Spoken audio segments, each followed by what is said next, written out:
Okay, so today I'm going to take you through a step-by-step process that I filmed while making this Batman cowl. And you notice there is no neck. The neck is going to be a separate piece. I may do a video, I may not. And you'll also notice here that this bottom piece detaches. There is actually Velcro here. So you can get your head in and out and it'll have a nice snug fit, but can still strap up nice and tight under your chin. So first let's go over the different supplies you're going to need for the different stages of the build. First part would be all the stuff to make your templates or your patterns for the cowl. That's the side piece. This is the top piece. Now I don't go over a lot of this stuff too in depth, and I'm going to leave links in the description to two videos. One is by Raw Customs, where they do a Batman cowl, and one is by Sean Zing, and it's very similar to this, but they do a much better job of editing, and they obviously have tripods and better quality cameras, etc. So you should definitely check those out too. So to make your template, you're going to need some Elmer's glue or a glue stick or something cheap, and you're also going to need a foam head. I have this one here that I painted. And you're going to need either some saran wrap or a plastic bag from your local grocery store. You're going to need a marker and some duct tape. Once you get your patterns done, you're going to need all this other fun stuff, which would be razor cutters, scissors, either or, both. I use this when I want a good solid clean edge on something, and sometimes it's just simpler to use scissors depending on what it is. Then you're going to need glue too. You can use super glue, contact cement, hot glue. For this build, I pretty much just use super glue and hot glue because I didn't have any contact cement at the time. And you're also going to need some EVA foam. This one right here is pretty cheap. It's only 89 cents, but it's only a couple millimeters. For the actual bulk of the cowl, I use this 5mm thick EVA foam. It comes in different colors. Doesn't matter what color you have because you're going to end up painting it anyways. You're also going to need this front part of the mask here.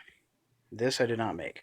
This is from a Rubies cowl that you will see here shortly.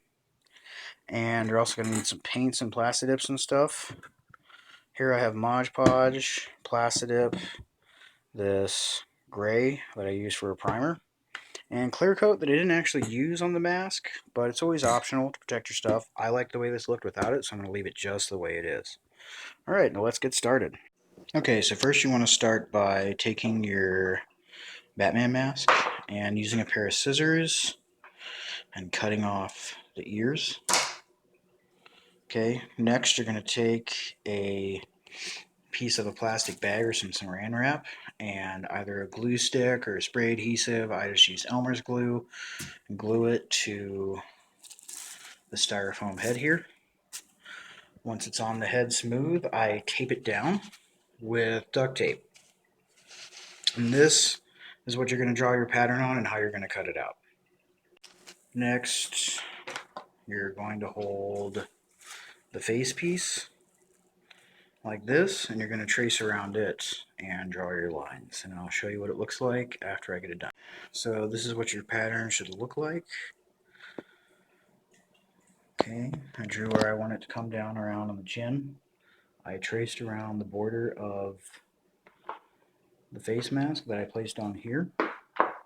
And this line is where I decided the side of the head and the top are going to meet.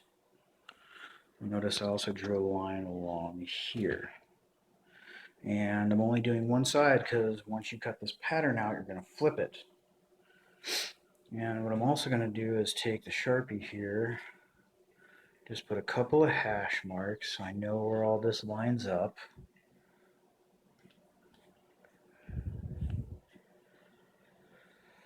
Okay, after this step, I'm going to take a piece of paper next. I'm going to figure out where I want the ears to come up off the cowl. I think I'm going to have them come about here, up like this. Okay, so I've cut my ear out and taped it on. And next, I'm going to use a razor blade and cut out along the pattern that I've drawn here for both pieces. So once you cut out your two patterns,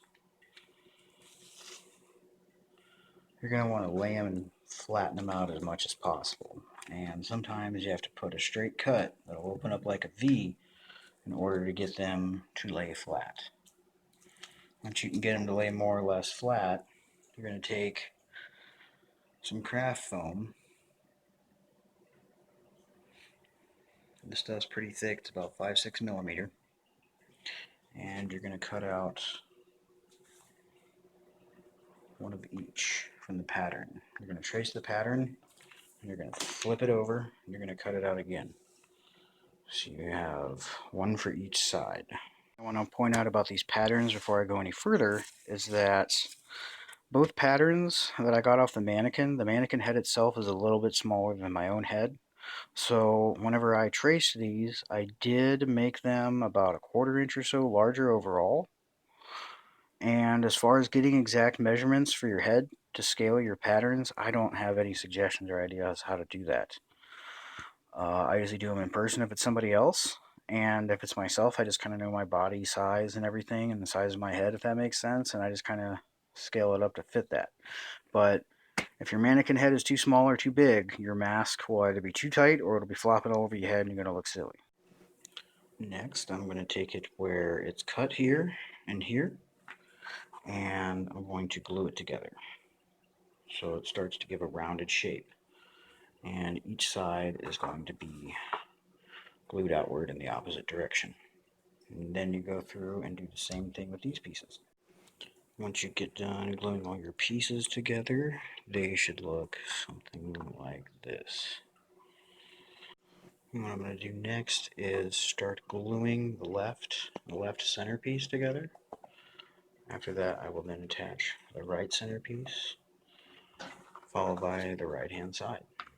And once you get it all done, you're going to have the beginnings of your cowl. So I glued this together using super glue for the seams. Contact cement is much easier and faster. I just didn't have any, and I usually use Gorilla Glue brand super glue. And what you're going to notice is, after you put all this together, is the spots where you have the triangles cut out that you glue back together, you get these bumps. And you can also see them here.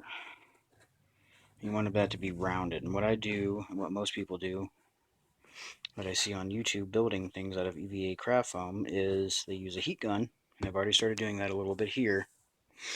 And I use that to work out the bump here and make it nice and smooth.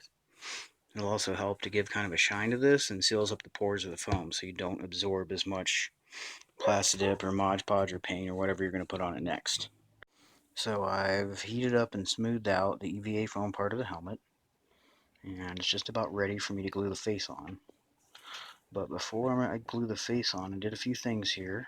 I put a 3mm strip of EVA foam, glued it on the inside, and then I cut it flush. I did that so that I have more surface area to glue this to the EVA foam part of the mask, because I want it to be as flush as possible so I don't have to do as much silicone work later. I also went through and used some EVA foam to cut some eyes in a shape that I liked. I'm going to go through later with some silicone. And right here on this seam, I'm going to use the silicone to help make this seam here go away.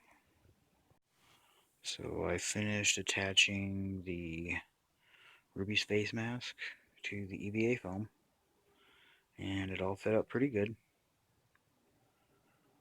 And I also used the heat gun to put some shape and definition on the cowl, and I kind of just followed like right here off the cheekbone.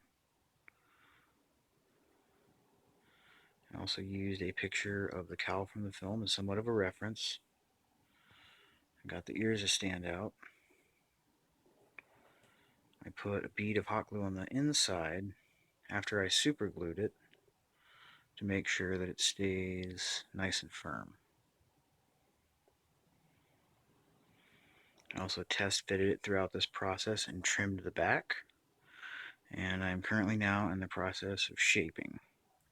Once I use the heat gun to shape all this and get everything looking the way I want, I will then move on to the process of using silicone.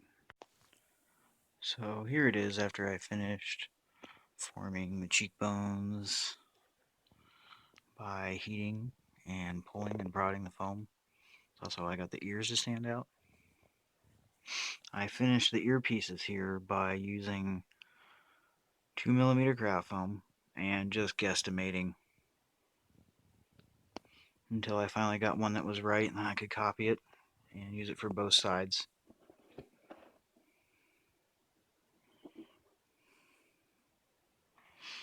And now on to the next step, which is, of course, siliconing the seams so you don't see them as much. And I'm also going to apply some silicone here on the pieces that I added to the eyes. Okay, so here you